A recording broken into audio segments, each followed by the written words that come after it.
karşıma, söylediği sözler geldi aklıma. Giydiği gömleği aldım koynuma, özledim annem, doymadım sana.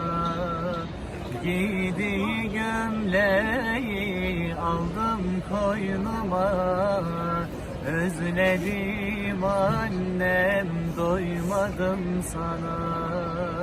Yavrum canım diyerek büyüttün beni, ninniler söyleyip uyuttun beni.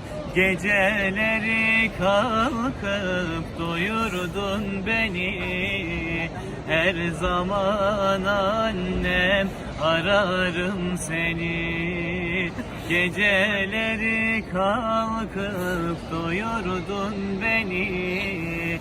Her zaman annem ararım seni.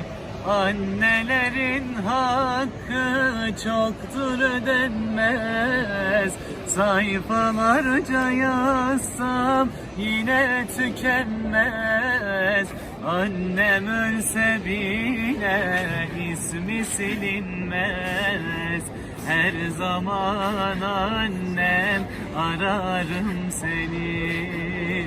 Annem ölse bile ismi silinmez. Her zaman annem muhtacım sana. Bugün teyzem elinde.